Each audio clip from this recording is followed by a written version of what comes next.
Episode 3 of Loki just dropped this past week, so let's talk about it. Hi guys, welcome back to the channel. If you're new here, I am your host Tommy B, and this is the Bailey Broadcast where we talk about everything movies, television, entertainment.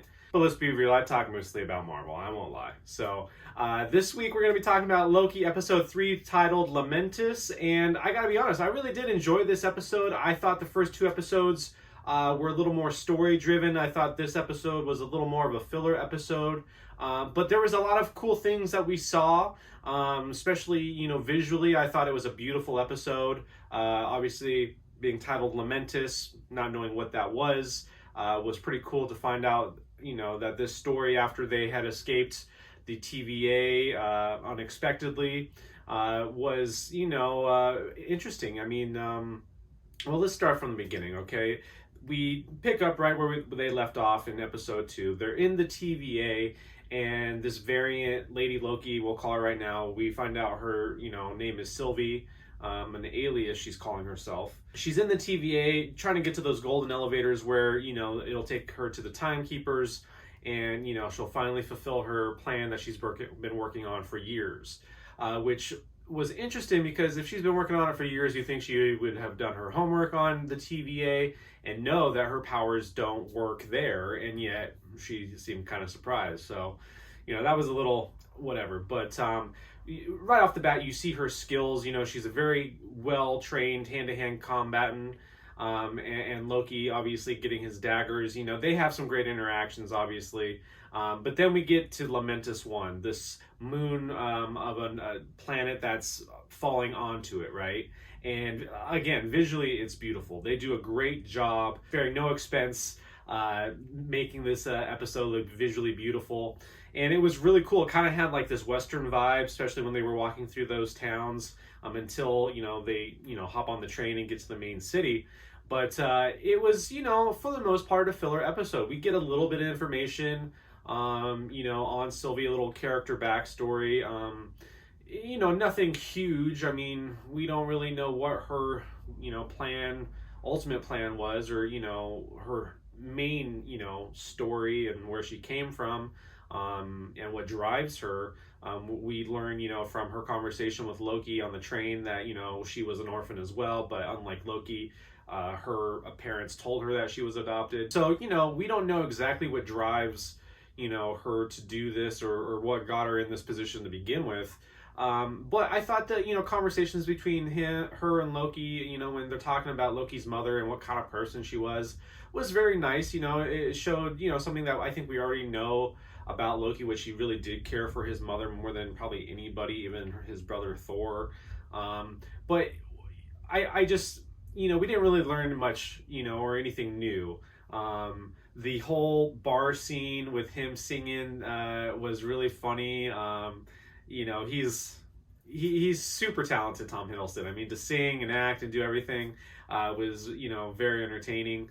But I think the most important thing about this episode that we learned was what, Sylvie was talking about when, referring to how every TVA agent was a variant at some point. And, these timekeepers are basically, not creating the TVA agents from, nothing. They were stolen basically out of their own timelines, right? So there's a lot more. That was a huge, relevant piece of information that was dropped during the episode, and it was done very slyly. I mean, if you weren't paying attention, that probably would have went right over your head. But that's a huge piece of information, that really caught Loki by surprise.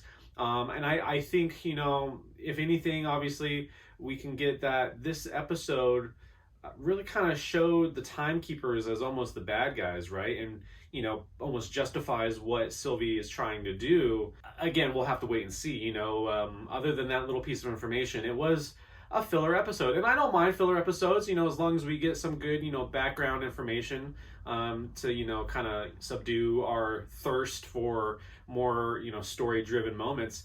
But, ultimately, I really did like it. I thought the whole final scene where they're running through the city that almost had this Blade Runner 2049, kind of, aesthetic to it was very beautiful. And kind of reminded me a little bit of Mission Impossible, running through, just the way that they shot it was very cool. And, at the very end, you see the Ark being blown up by a meteor or explode, by a meteor crashing into it, and the episode ends. And, they're fucking screwed at this point. I mean, how are they going to get off? We'll have to wait and see. I don't think that the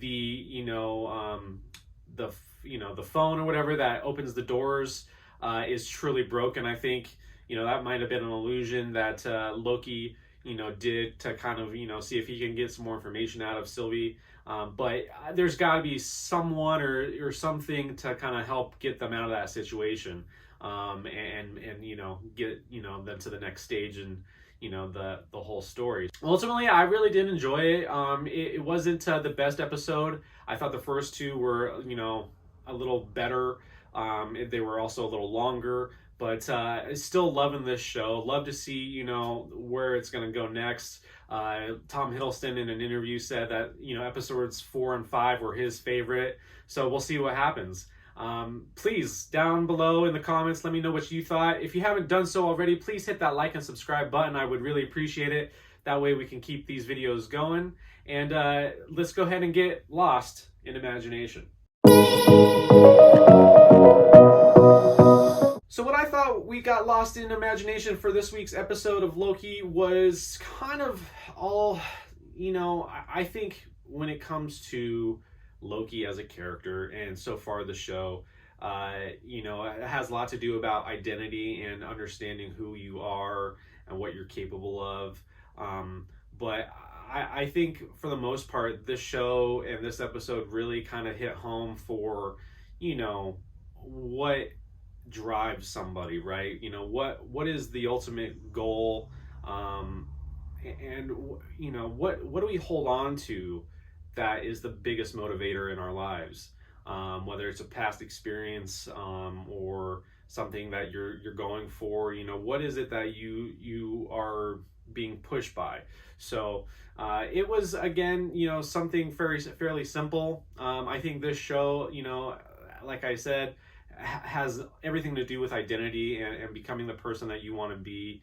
I think that's a great message. So thank you so much for watching this week's episode, guys, and we will see you next time on the Bailey Broadcast. Take care.